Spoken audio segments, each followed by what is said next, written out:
The wind had teeth and it used them on her. It tore at the thin stuff of her dress, a faded calico that was little more than a memory of a color, and it bit at the chapped skin of her face. She kept one hand pressed to her stomach, not for hunger, though that was a gnawing beast inside her, but to hold the frayed edges of her coat together. It was a man's coat, too big, smelling of rain and old wool, the only thing she had taken besides the name that was no longer hers to use. Her feet were a ruin. The leather of her boots had given up days ago, the soles peeling away like old bark. Now she walked on a prayer and bloodied rags, leaving small, dark blossoms in the dust with every step. The land was vast and cruel, a canvas of brown and ochre under a bruised purple sky. It offered no comfort, no place to hide. It simply was, and she was a small, failing thing upon it. She had been walking toward the horizon for what felt like a lifetime, chasing the rumor of a ranch, a place so large it was a kingdom unto itself. The Thorn Ranch. The name was a splinter in her mind.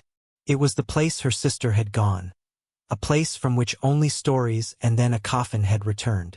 Now it was her only chance, her last one.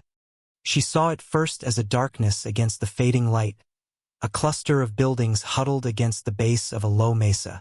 Smoke rose from a chimney, a thin gray finger pointing at the indifferent heavens. The sight did not bring relief, only a fresh wave of terror, cold and sharp. This was the house that had swallowed her sister. This was the home of the man her sister had loved, the man who had buried her. She collapsed at the gate, not with a cry, but with a slow, quiet folding, like a piece of paper giving way to a crease. The world went soft at the edges, the bite of the wind dulled, and the last thing she saw was the hard, unforgiving line of a wooden fence post against the darkening sky. Elias Thorne found her there when he rode in from the North Range. His horse, a big roan, shied at the crumpled shape by the gate, letting out a nervous snort. Elias stilled the animal with a hand on its neck. His eyes narrowed on the woman. She was a heap of rags, barely distinguishable from the tumbleweeds caught in the fence line. He dismounted, his movements slow and deliberate. He carried the weight of the land in his shoulders. The dust of it settled into the lines on his face. He was a man made of the same hard materials as the landscape around him, weathered and quiet. His eyes, the color of a winter sky, took in the worn-out boots, the thin dress, the hand clutching the oversized coat. He saw not a person but a problem, another piece of hardship the land had thrown at his feet. One of his ranch hands, a younger man named Caleb, rode up beside him. "Boss? What is it?" Elias didn't answer. He knelt, his knees cracking. He reached out a gloved hand, not to touch her, but to brush a strand of matted hair from her face. It was pale as corn silk. She was young, too young to be so thoroughly broken. He saw the faint flutter of breath at her lips. "She alive?" Caleb asked, his voice low. "For now," Elias said. His own voice was rough, like stones grinding together. He had not used it much lately. There was no one to talk to, not really. Only the boy, and the boy did not speak at all. He made a decision then. It was not born of compassion, he told himself. It was pragmatic. The cook had quit last month. The house was falling into a state of quiet decay. His son, Leo, moved through it like a ghost, a small silent accusation. This woman was wreckage, yes, but wreckage could sometimes be repurposed. He stood up, his shadow falling over her completely. He looked at Caleb, his expression unreadable. "I'll take her," he said. It was not a question. It was a statement of fact, like claiming a stray calf. He bent down and lifted her. She was lighter than a sack of feed, a bundle of sticks and cloth. He carried her toward the house, a dark silhouette against the last blood-orange streak of daylight. He carried her into the kingdom that had taken her sister, unaware that he was bringing the ghost home. The journey was only from the gate to the house, but it felt like crossing a continent. He carried her through the yard, past the skeptical eyes of his men, who stopped their work to watch. He kicked open the heavy oak door and stepped inside. The air in the house was still and cold, tasting of dust and disuse. It was a large house, a rich man's house, but it was hollow. It held its breath. He laid her on the worn sofa by the cold hearth. For a moment, he simply stood over her. This piece of human driftwood washed up on his shore. Her face was smudged with dirt. Her lips cracked. There was a vulnerability there that made something in his chest tighten, an old, rusty mechanism grinding into motion. He ignored it.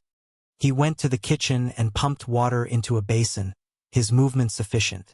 He found a clean rag and returned to her side. He hesitated for only a second before he began to gently wash the grime from her face. Her skin was cool to the touch. Under the dirt, she was pale, with a constellation of faint freckles across her nose. She stirred under his touch, a low moan escaping her lips, a sound of pure misery. He left the basin on the floor and went to build a fire. The scrape of the match, the crackle of the kindling catching, were the only sounds. Fire changed a room. It gave it a heart. As the flames grew, casting flickering shadows on the walls, the room felt marginally less like a tomb. She woke to the warmth. Her eyes fluttered open, hazy and unfocused. They settled on him, a tall, broad shape sitting in a chair across the room, watching her. Fear, stark and immediate, seized her. She tried to scramble up, but her body was a leaden weight. He did not move. He just watched her, his expression grim. "You're safe here," he said. The words were simple, unadorned. "No one will harm you." She stared at him, her heart hammering against her ribs. This was him, Elias Thorne. He looked harder than she had imagined. Older, sadder. The lines around his eyes were carved deep. He carried whole winters in those eyes. "Food," he said, and it was a command, not an offer. He got up and went to the kitchen. He came back with a bowl of thin stew and a piece of bread. He set it on a small table he dragged near the sofa. He did not try to help her eat. He simply provided the means. She pushed herself up, her muscles screaming in protest. Her hands trembled as she reached for the spoon. The first taste of the warm broth was an agony of relief. She ate slowly, methodically, forcing herself not to devour it like an animal. He watched her the entire time, his silence a heavy blanket. When she was done, he took the bowl. He pointed to a closed door down a short hallway. "That room is yours. There's a lock on the inside." He paused, his gaze steady. "I don't lock doors in this house. Not ever." It was a promise. A strange one, but a promise nonetheless. She understood the unspoken contract. He had given her shelter, warmth, food. He had given her a space that was hers to secure. In return, she was his to command. She was the help. She nodded once, a small, jerky movement. It was enough. That night, she slept in the small, plain room. It contained a narrow bed with a patched quilt, a small chest of drawers, and a single window that looked out onto the endless dark. For the first time in weeks, she was warm. For the first time in weeks, she was not moving. But sleep did not come easy. She was inside the walls that held her sister's last breaths. She was under the roof of the man who knew her only as a nameless stray, when in her heart, she was family. She was Alara, and she could not speak her own name. The days that followed fell into a quiet, unspoken rhythm. Alara rose before the sun, her movements soft as a moth's. She swept the floors, the whisper of the broom a lonely sound in the cavernous house. She dusted furniture that seemed to have forgotten the touch of human hands. She worked not from instruction, but from a deep cellular memory. She knew this house. She knew it from Lena's letters, letters she had read and reread until the paper was soft as cloth. Elias would be gone before she started, out on the range, a distant figure on a horse. He left her to the house, to the silence, and to the boy. Leo was 5 years old, with his father's serious eyes and his mother's pale hair. He had not spoken a word since the day they had lowered Lena into the ground. He moved through the rooms like smoke, a small, somber presence. He watched Alara with an unnerving intensity, his gaze old and knowing. She did not try to force him to speak. She simply included him in her day. She would talk to him in a low, steady voice as she kneaded bread, telling him about the way the dough felt in her hands. When she went to the small, neglected garden behind the house, she would bring him with her. It was Lena's garden. The rose bushes were tangled and wild, the herbs overgrown. Alara knelt in the dirt, her hands gentle as she began to pull the weeds. She felt a connection here, a thread reaching back to her sister. She showed Leo a ladybug crawling on a leaf, its red shell a spot of brilliant color in the muted landscape. He reached out a small finger and touched it, his first voluntary gesture she had seen. Elias watched these small changes from a distance. He would return at dusk, tired and caked with dust, to find the house different. A pot of stew, thick with vegetables from the garden, would be simmering on the stove. A clean cloth would be laid on the table. The air felt less heavy, as if the house was slowly learning to breathe again. He saw her one afternoon from the paddock, a small figure kneeling by the single, stark grave on the hill behind the house. It was a windy day, and her dress and hair whipped around her. She was not crying. She was simply there, her head bowed. When he walked up to the grave later, he found a small, stubborn wildflower, its purple head bright against the dark earth of the mound. He did not know that Lena had loved those particular flowers. He only knew no one had placed one there since he had. He began to leave things for her. A thicker shawl draped over the back of a kitchen chair on a cold morning. A new pair of sturdy work boots left outside her door, the leather still stiff and smelling of the general store. A pail of fresh milk on the porch step. He never said a word about it. She never acknowledged it. The gifts were as silent as the space between them. One evening, a storm blew in, a violent, shrieking thing that threw rain against the windows like handfuls of gravel. The wind howled in the chimney. Alara was mending one of Leo's shirts by the firelight, her stitches small and neat. Leo was on the floor, tracing patterns on the worn rug. Elias sat in his usual chair, cleaning a bridle, the scent of leather and oil filling the air. Suddenly, a log in the fire shifted, sending a shower of sparks up the flue with a loud crack. Leo flinched, a small gasp escaping his lips. He scrambled over to Alara and buried his face in her lap, his small body trembling. She dropped the shirt and wrapped her arms around him, pulling him close. She began to hum, a low, soft tune.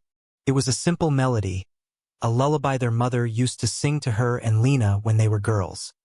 Elias went still, his hands frozen on the leather strap.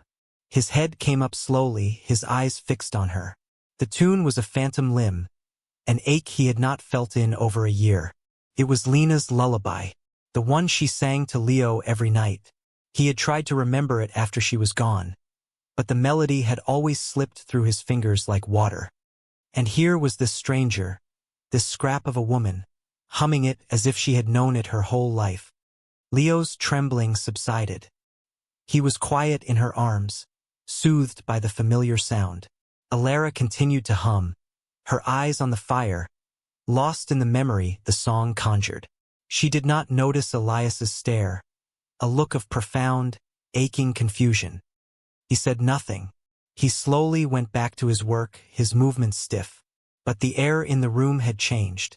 A question now hung between them, sharp and clear as glass. "Who are you?"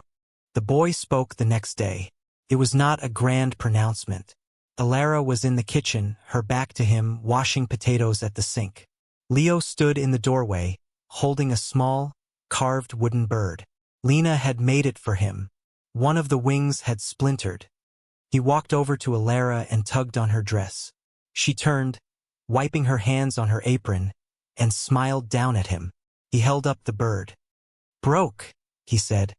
The word was small, rough from disuse, but it was there. It was real. Alara's breath caught in her throat. She knelt down in front of him, her eyes filling with tears she fought to keep back. She took the bird gently from his hand. "Yes," she whispered, her voice thick. "It's broken, but we can fix it. I can fix it." Elias was standing in the hall, just out of sight. He had heard it. He had heard his son's voice for the first time in a year and a half. And it was not him the boy had spoken to. It was her. The woman who hummed his dead wife's lullaby and placed her favorite flowers on her grave. That night, after Leo was asleep, Elias found her in the parlor, staring into the dying embers of the fire. The house was quiet around them, a deep, listening silence. He did not sit. He stood by the mantel, a tall, imposing shadow. "He spoke today," Elias stated, his voice flat. Alara nodded, her gaze still on the embers. "Yes." A long moment passed. The fire popped, a soft, final sound. "Why did you come here?" he asked. It was not an accusation. It was a question, raw and direct. He needed to understand the shape of the mystery that was living in his house. She finally looked up at him, her face pale in the faint glow. Her eyes were large and dark, holding a sorrow that mirrored his own. She could not tell him the truth. Not yet. The truth was a weapon, and she feared he would turn it on her. Her father had cast her out for being a reminder of his failure, for being the sister of the daughter who had married so well and then died so inconveniently. She feared Elias would do the same. "I had nowhere else to go," she said, and it was the truest thing she could offer. He studied her face, searching for a lie. He found none. Only a deep, abiding weariness. He had seen that same look in the eyes of starving cattle, in the faces of men who had lost everything to drought or fire. It was the look of survival at its most brutal. He gave a slow nod, accepting the answer for what it was. An incomplete truth. For now it would have to be enough. He had a son who spoke. He had a house that felt less like a grave. He was not a man who questioned a gift, no matter how strangely it was delivered. But the thaw had begun. The silence between them was no longer empty. It was filled with unspoken questions, with shared grief, with the tentative, fragile green shoots of something new. He had taken her in to serve a purpose, but she was stitching their broken lives together with a raw, invisible thread. A thread spun from her sister's memory. Life settled into this new shape. A fragile peace took root in the Thorn Ranch house, nurtured by routine and the quiet hum of a boy's rediscovered voice. Alara became the keeper of the house's heart, her presence a low, steady flame. She learned the rhythms of the place. The groan of the porch swing, the way the late afternoon sun slanted through the kitchen window, the particular shade of blue in Leo's eyes when he was happy. Elias found himself watching her. He would see her talking to the chickens as she scattered their feed, her voice soft and coaxing.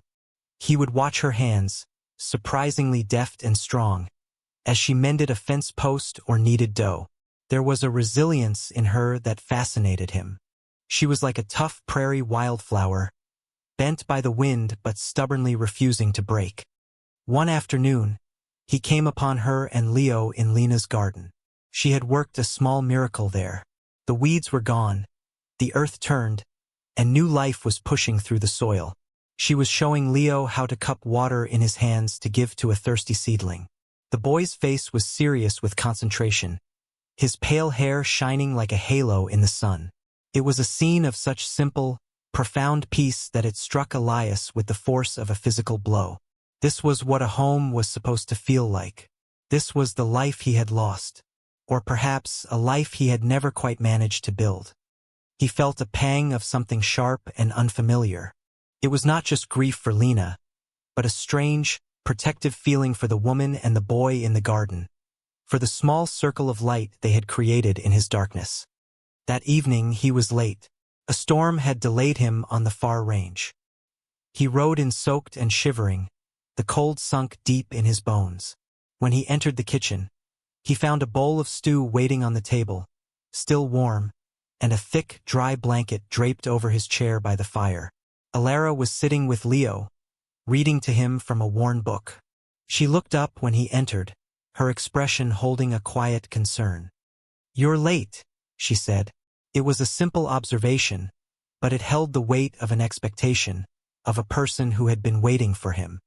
"Storm," he grunted, shrugging out of his wet coat. He sat down heavily in the chair and pulled the blanket around his shoulders. The wool was coarse and warm. He ate the stew in silence, the warmth spreading through him, chasing away the chill. For the first time, the silence did not feel like an absence. Felt shared. The past arrived on a Tuesday, carried by a rider on a lathered horse. The rider was not from the area. He was dressed too finely, his face soft and unfamiliar. He handed Elias a sealed letter, his eyes flicking around the tidy yard, lingering on the house with a look of appraisal. Elias took the letter. The wax seal was embossed with a crest he did not recognize. He broke it with his thumb and unfolded the paper. The handwriting was aggressive, the loops and slashes of the pen like angry marks. His face hardened as he read. The words were a claim, a demand. They spoke of a runaway, a family disgrace, a woman named Alara who had fled her obligations. The letter was from a man named Marcus Vance, Lena and Alara's father. He wrote that he had learned of her whereabouts and was coming to collect his property. Elias looked up from the page, his gaze sweeping the horizon as if he could already see the threat approaching. Property. The word was an obscenity. He folded the letter, the paper crinkling in his powerful grip. He felt a cold, clean rage settle over him. He found Alara in the barn, forking fresh hay into the stalls. She looked up as he approached, a question in her eyes. He held out the letter. He didn't need to explain. She took it, her hand trembling slightly. Her face lost all its color as she read. The paper shook. She looked up at him, her eyes wide with a familiar, hunted terror he had seen the day he found her. The fragile piece they had built shattered into 1,000 pieces. "He will take me back," she whispered, her voice thin as a thread. "He'll lock me away." Elias took the letter from her hand and methodically tore it into small pieces, letting the wind carry them away. "No," he said, his voice low and absolute. "He will not." They did not have to wait long. 2 days later, a carriage appeared on the long road leading to the ranch. It was a fine, black carriage, absurdly out of place in the rugged landscape, an ugly blot on the horizon. Elias watched it approach from the porch, his rifle leaning against the wall beside him. He was not a man who looked for violence, but he was a man who would meet it when it came to his door. Alara stood just inside the doorway, her hands clenched into fists at her sides. Leo was behind her, his small hand gripping the back of her dress. He could feel her fear, a vibration that ran through the cloth. The carriage stopped. A man stepped out, tall and severe, dressed in a dark city suit. It was Marcus Vance. He had the same pale hair as his daughters, but in him it looked brittle and cold. His eyes were chips of ice. He surveyed the ranch with a contemptuous air, his gaze finally landing on Elias. "Thorn," he said, his voice sharp and carrying. "I've come for what is mine." Elias did not move from the porch. "You have nothing here that's yours, Vance." Vance's lip curled. "That girl," he said, gesturing dismissively toward the doorway where Alara stood, half hidden. "My daughter. She is a disgrace, but she is my blood. She belongs with her family. She has a home here," Elias said, his voice dangerously quiet. "A home." Vance laughed, a harsh, grating sound. "You took in a stray. Did she tell you who she was? Did she tell you she was the sister of the woman you failed to keep alive? A tainted branch from a withered tree. She lied to you." He took a step forward, his voice rising with venom. "Give her to me. She is my property." It was then that Alara moved. She stepped out from the doorway, into the full, harsh light of the sun. She moved past Elias to stand at the edge of the porch, her chin lifted. She was no longer the broken creature who had collapsed at the gate. The fear was still there, a cold knot in her stomach, but it was overshadowed by something else. A fire Elias had unknowingly kindled. "I am not property," she said, her voice clear and steady. It did not shake. It carried across the dusty yard and struck Marcus Vance like a slap. He stared at her, momentarily stunned by her defiance. "You insolent girl. After everything You did nothing." She cut him off. "You cast me out. You left me to die. She took another step, down onto the dirt of the yard, closing the distance between them. This is my home now. These are my people. Elias watched her, a fierce pride swelling in his chest. He saw not the waif he had rescued, but a woman standing her ground. A woman claiming her own life. Vance's face contorted with fury. He started toward her, his hand raised. You will learn your place. He never finished the sentence. Elias moved. He was off the porch in 2 long strides, his body a solid wall between Vance and Alara. He did not touch the rifle. He did not need to. His presence was enough. He was taller than Vance, broader, a man forged by the land itself, and his eyes held a promise of swift and terrible consequence. You will leave, Elias said, his voice a low growl. Now, and you will not return. If I ever see your face on my land again, I will bury you on it. From the corner of his eye, Elias saw movement. His ranch hands, Caleb and 2 others, had emerged from the barn and the bunkhouse. They carried no weapons, but they stood there, silent and watchful, their loyalty as plain and solid as the mountains behind them. They were a community, and they had chosen their own. Vance froze. He looked from Elias's unyielding face to the silent, watching men, to the defiant woman who was no longer his to command. He was a man of the city, a man whose power came from contracts and social standing. Out here, those things were meaningless. Here, power was simpler. It was the land. It was loyalty. It was the willingness to stand and fight for what was yours. He had none of it. With a strangled sound of pure hatred, he turned, stalked back to his carriage, and climbed inside. The driver cracked the whip, and the ridiculous black box turned and rumbled away, kicking up a cloud of dust that was slowly swallowed by the vastness of the prairie. They stood there until the carriage was just a speck in the distance. The wind blew, carrying the scent of dust and sage. The silence that descended was not empty or tense. It was clean. Alara was trembling now, the aftermath of the confrontation shaking her body. Elias turned to her. He didn't say, "Are you all right?" or "I told you so." He just looked at her, his gaze steady. He saw the strength that had been forged in her, the courage she had found. He reached out and, for the first time, touched her not out of necessity, but out of choice. He gently took her hand. It was cold, but it did not pull away. His own hand was rough and calloused, but his grip was surprisingly gentle. "You didn't run," he said, his voice softer than she had ever heard it. A single tear traced a path through the dust on her cheek. "I had a place to stand," she replied. He nodded slowly, his thumb brushing over her knuckles. In that quiet moment, with the dust settling around them and the whole of the empty sky above, the unspoken contract of master and servant dissolved. It was replaced by something else, something unnamed and forged in a shared fire. Something that felt, astonishingly, like hope. After the dust from Marcus Vance's carriage settled, a new kind of quiet fell over the Thorn Ranch. It was not the hollow silence of grief, nor the tense silence of secrets. It was a stillness born of resolution, a peaceful space where things could finally be named. That evening they sat by the fire. Leo, exhausted by the day's tension, was asleep in his bed. The flames crackled, a warm and steady heartbeat in the center of the house. For a long time, neither Elias nor Alara spoke. They simply shared the warmth, the space, the clean aftermath of the storm they had weathered together. Finally, Elias looked at her.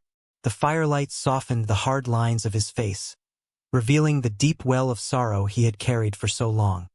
"Lena," he said, the name a soft weight in the air. "She wrote about you. She said you were the strong 1-inch. Alara's breath hitched. She had not known. Lena's letters to her had been full of her love for this harsh land and this quiet man, but she had never guessed what her sister had written in return. "She was the brave one," Alara whispered. "She was the one who left. She was—" Elias agreed, his gaze distant. "And she was happy here. I want you to know that," he paused, turning his gaze back to her, clear and direct. "This house was a tomb after she died. For me. For the boy. You brought it back to life. You brought him back.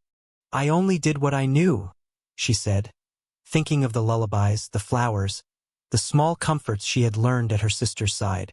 I was just remembering her. No, he said, his voice firm. You were being you. He reached into his shirt pocket and pulled out a small, folded piece of paper. It was a page from one of Lena's letters, worn soft at the creases. He didn't have to read it. He knew the words. She said, My sister Alara has a gift for mending things. Not just cloth, but spirits. She was right. He looked at her then, and for the first time, he called her by the name that was truly hers, the name he had read in her father's letter but now spoke with his own meaning. Alara. Hearing him say it, not as an accusation but as a recognition, was like a key turning in a lock deep inside her. The last of the fear, the last of the feeling that she was an imposter in this life, fell away.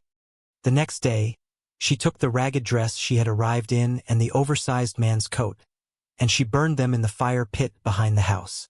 She watched the flames consume the worn fabric, watched the smoke curl up into the vast blue sky. It was not an act of anger, but of release. A funeral for the person she had been forced to be. A few days later, Elias came back from a trip to town with a bolt of blue cloth, the color of a summer sky. He set it on the kitchen table without a word. It was a gift, a silent acknowledgement of her new beginning. She spent the next evening sewing a new dress, the neat, even stitches a physical manifestation of the new life she was building. The house itself seemed to change. The rooms felt warmer, brighter. Leo's laughter, once a forgotten sound, now echoed in the halls.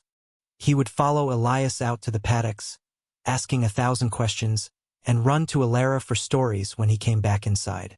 The three of them became a unit, a strange and unexpected constellation that had found its orbit.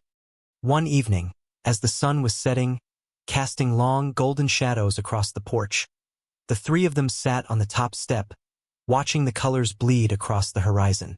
Leo was nestled between them, leaning his head against Elias's leg. Is Alara going to stay? Leo asked, his small voice clear in the quiet air. He directed the question to his father, but his eyes were on her. Elias looked at Alara over the top of the boy's head. His expression was open, vulnerable in a way she had never seen. It held a question of its own. That's up to her, Elias said softly. But this is her home. If she'll have it. Alara looked out at the land.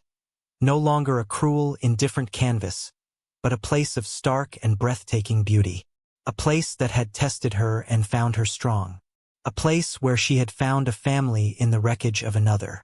She reached out and placed her hand on Leo's shoulder, her fingers brushing against Elias's knee. I'm home, she said. And the house, which had been a tomb of memory and a haven of survival, finally breathed again. Its walls filled not with ghosts, but with the steady, quiet rhythm of a new and mended life. This story, see, it isn't just about a man finding a nanny or a woman finding a roof over her head.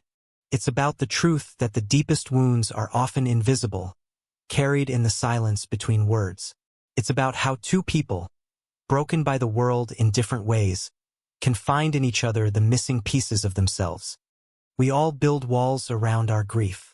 Elias built his with land, with work, with a quiet so deep it almost swallowed him. Alara's walls were made of fear, of a stolen name and a past that hunted her. They were two lonely fortresses on a vast and empty plain. But kindness is a quiet thing. It doesn't need a grand declaration. Can be a bowl of warm stew on a cold night, a flower on a grave, a blanket left on a chair. It's a language spoken in actions, not words, and it is the only language that can ever truly breach those walls. The world will try to name you. It will call you broken, disgraced, property. It will try to tell you what you are worth.